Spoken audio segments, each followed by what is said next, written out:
As a soccer referee, you're going to have some experiences that are going to have you questioning why you're standing out on a field blowing a whistle or raising a flag. In this video, I'm going to give you some tips on how you can become a better referee.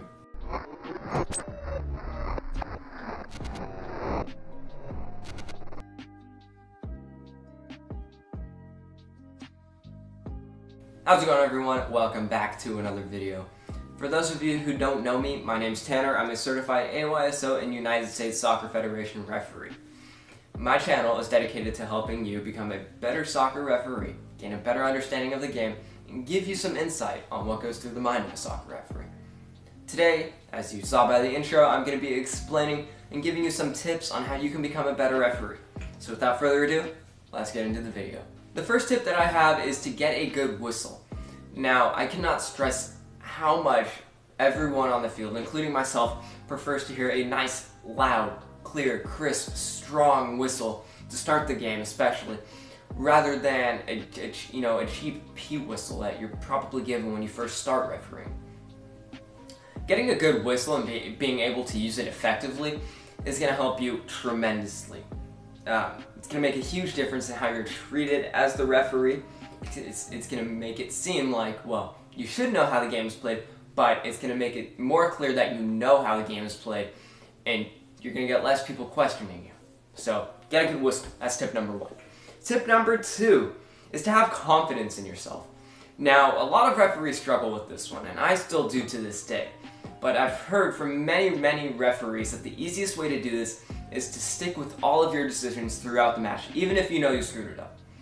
This can be hard, and it seems hard. It is. I won't lie about that.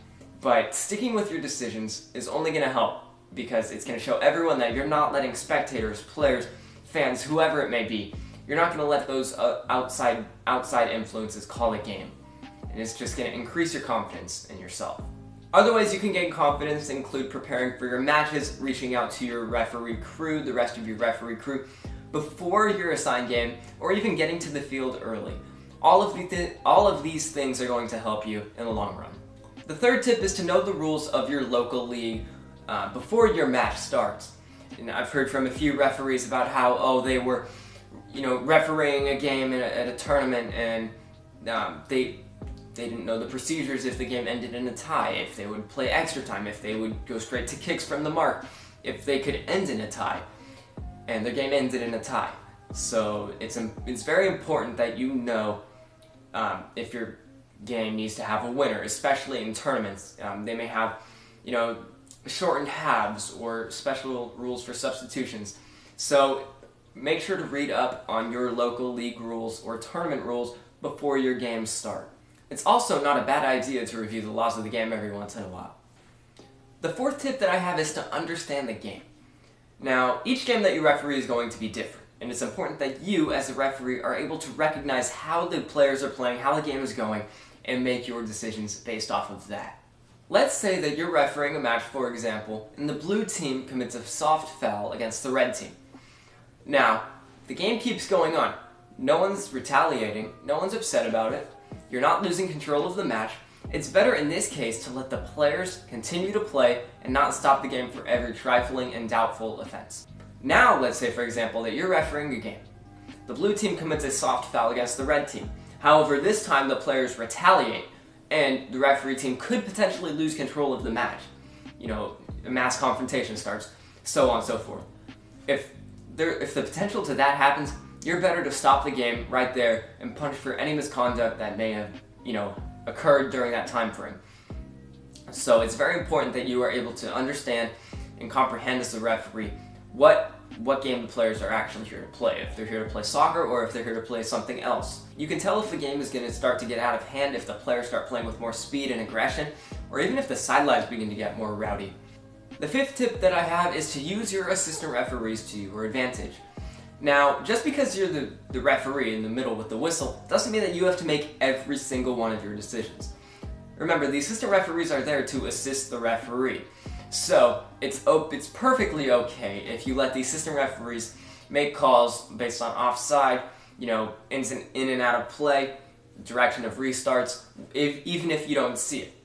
you know, that's what they're there for. That's their purpose, because otherwise why would you have an assistant referee? So it's important to use your assistant referees to your advantage. It's also very important that you communicate with your assistant referees throughout the match. I know some referees that have just gone through games. They don't look at their assistant referees once. They hardly acknowledge that the assistant referees aren't there. They don't even give a pregame. It's awful. Now, there's a few ways that you can communicate with your assistant referees effectively. The first one, each time the ball goes out of play, you can look over to your assistant referees. You can give them a little thumbs up or like a little hand signal, just to acknowledge that everything's going okay. This will help tremendously, and a lot of assessors and assigners look for this as well.